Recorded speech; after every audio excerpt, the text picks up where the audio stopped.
We are going to begin this noon with this breaking news. An indicted rapper hires a well-known attorney to try to prove he's innocent. CBS 46's Rebecca Schramm is live outside the Fulton County Jail, where the man professionally known as Gunna is in custody. Rebecca, what are you learning? Gervier, I have learned that Gunna has hired longtime criminal defense attorney Don Samuel. I've reached out to him for a comment. In the meantime, there's a hearing going on right now in a small courtroom inside the Fulton County Jail for Gunna and some of the other defendants. The judge is making sure the defendants understand the charges they face. This arrest overnight makes two well-known rap stars currently in custody here at the jail facing very serious charges. This is things that I said that I was gonna do when I got on and I got in a position to do it. So I just gotta follow that and stand on it. That was Atlanta-based rapper Gunna back in September when he opened a new grocery and clothing store inside his old school, McNair Middle in College Park. Free items for students in need. His message then to students? Stay in school, stay motivated. When you go through something, learn from the situation and keep going. And always pray to God, keep God first. 8 months later, Gunna, whose real name is Sergio Giovanni Kitchens, is in the Fulton County Jail, charged with conspiring to violate Georgia's criminal racketeering law. It's part of Fulton County District Attorney Fonnie Willis's sweeping indictment targeting violent street gangs. The biggest name in that 28-person indictment, Grammy-winning rap artist Young Thug. It does not matter what your notoriety is, what your fame is.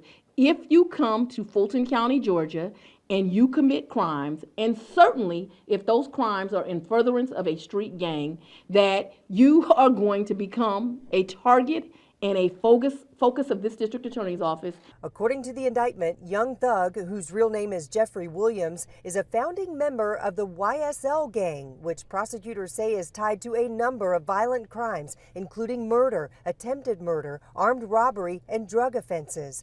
Just looking at Young Thug's newest charges, it appears that when he was arrested for racketeering, authorities found guns in his home and enough drugs to charge him with intent to distribute. Now, Young Thug has hired well-known defense attorney Brian Steele, who says he will prove that his client is innocent. If found guilty on these racketeering charges, both rappers could be looking at many years in prison.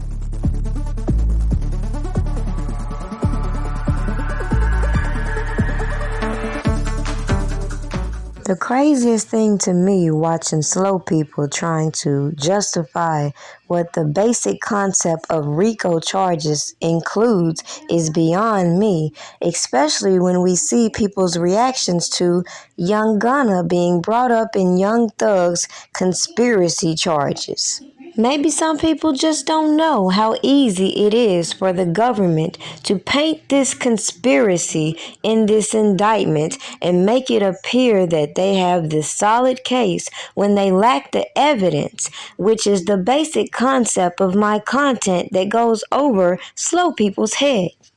People can't fathom how Gunna can get brought up in Young Thug's alleged activities when he has the lesser part according to them, but they won't give the benefit of the doubt in Robert Kelly's case and all these janky-ass people and the motives driving them to keep these circus tactics going on social media, as we observed with this last hearing. And of course, people fail to realize that coming at me is not going to change none of the facts that I have put before you far advance. All these clowns came on YouTube trying to distract you. Matter of fact, let me remind you of some of the content I put out and why you may observe why Daryl McDavid is so anxious to proceed when from the outside looking in, it looks like a lot of this was brought on by his janky-ass business that nobody wants to talk about.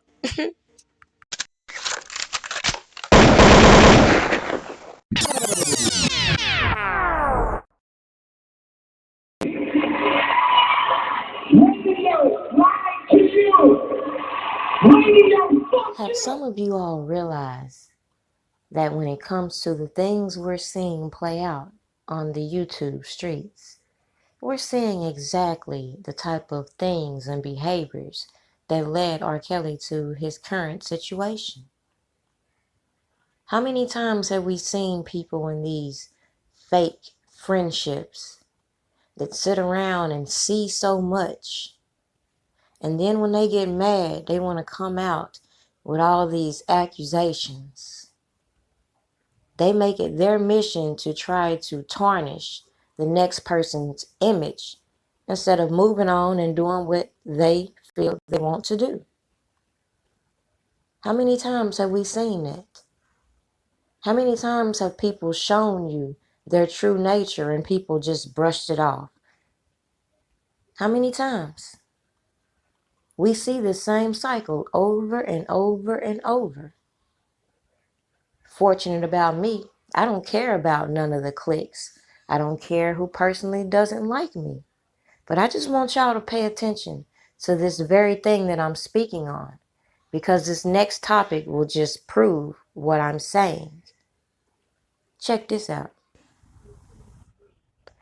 So if you haven't already, make sure you go back and check out my video, The Missing Links in the Case Against R. Kelly, in which I give a little more context to this video as far as these two people, Keith Muriel and Chuck Freeman.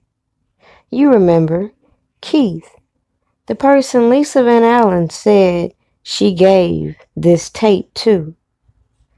Another person that is somewhat mentioned in this new case against R. Kelly.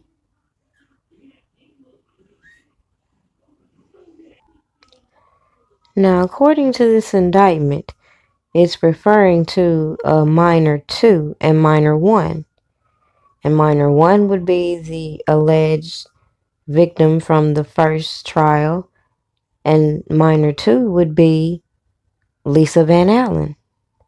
But then we noticed that they took Lisa Van Allen out of the lineup and replaced her with somebody else. But it doesn't change the fact that it mentioned this whole extortion plot right here in the indictment. At that particular time of me making the previous video I mentioned, I was asking the $1,000,000 question. How can they lay out an obvious extortion plot and then turn around and say this man obstructed justice? How can they say that he paid these people to cover up this crime, but information I find contradicts that altogether?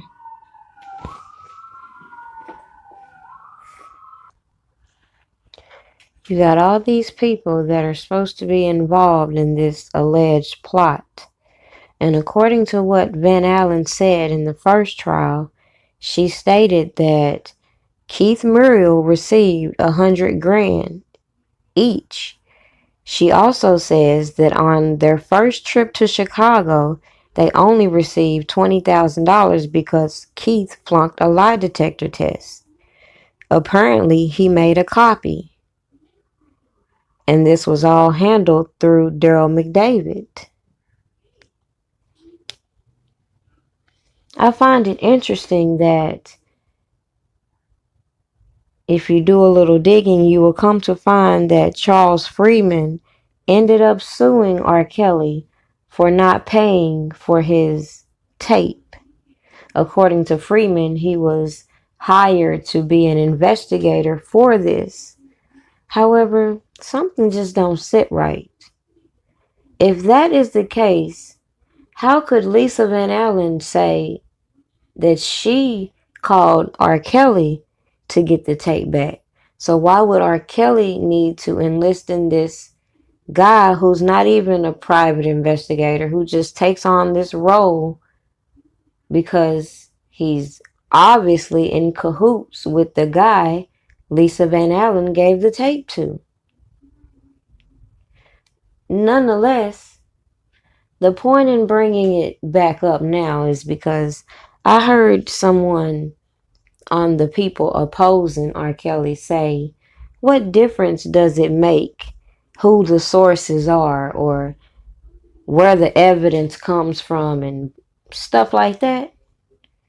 Well, last time I checked, when it comes to the law, it makes a big difference. And from what I have researched on the matter, this is clear extortion to the fullest. And when I pointed out to the beginning that this enterprise consisted of these people, it became clear to me that it has to be people working with these feds. These people are being mentioned as individuals that participated in illegal activities that should be penalized, but are not.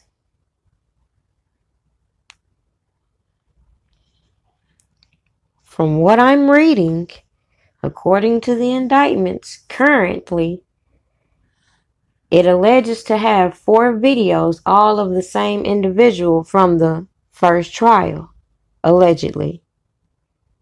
At the same time, you got this person involved with this whole extortion attempt suing because he didn't get his money for this alleged child porn.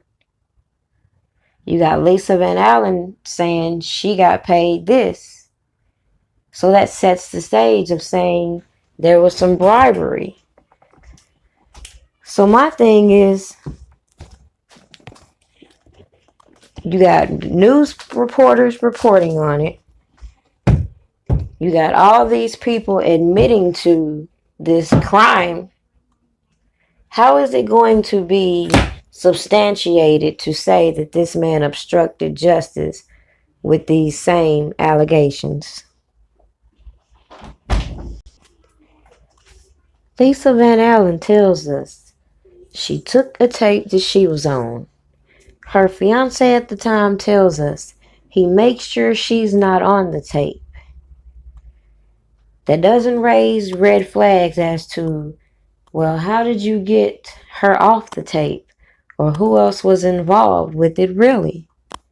It doesn't spark people how, if you look at Lisa Van Allen and Rashona Landfair, the alleged victim they claim it to be, they look very similar. All I'm saying is, I'm sticking to what I originally said and how I felt it was Lisa Van Allen from the beginning. She concocted this scheme with others to reach back out to R. Kelly to get this payment for this tape. Things didn't work out the way they wanted, so they put it out there. And again, even during his first trial, they were still trying to get money off of the tape. What kind of sense does that make? And none of these crimes go punished. Yet R. Kelly still sits in jail being accused of obstructing justice for all these strange circumstances. You know what? I may just make a more in-depth video for my Patreon. So if you haven't already, make sure you go subscribe, because I don't want to make this video too long. But again, make sure you check out the other video, the missing links, if you haven't already. And tell me what you think about the fact that, again, R. Kelly is sued for not buying his alleged tape back, which is supposed to be alleged child porn.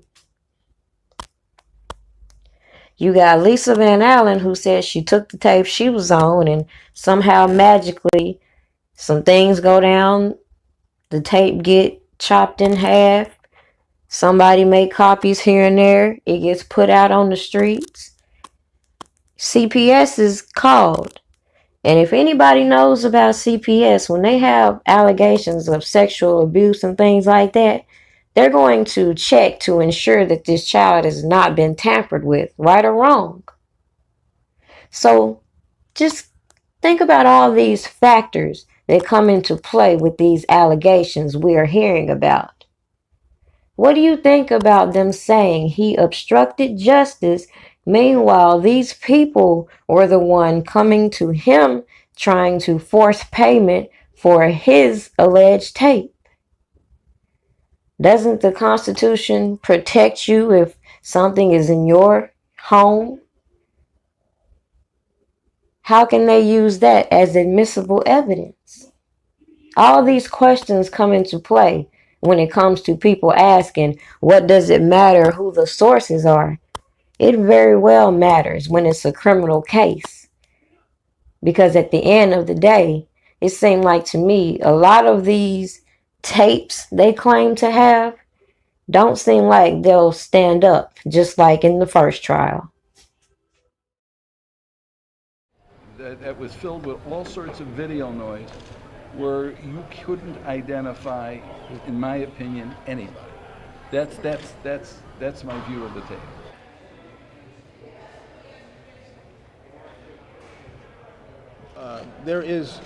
There's an idea out there that because he sat in that courtroom stoic and he didn't show emotion and he didn't show any kind of concern, and I heard that said about him, sitting next to him, because I did every day, if you recall, I sat next to him every day of this trial and listened to him and talked to him. He was a very caring and concerned person. He just knew that every move that he made was going to be criticized, every move that he made was going to be watched, every move that he made was going to certainly come out in a newspaper or on television, and so his way of dealing with it was to be stoic.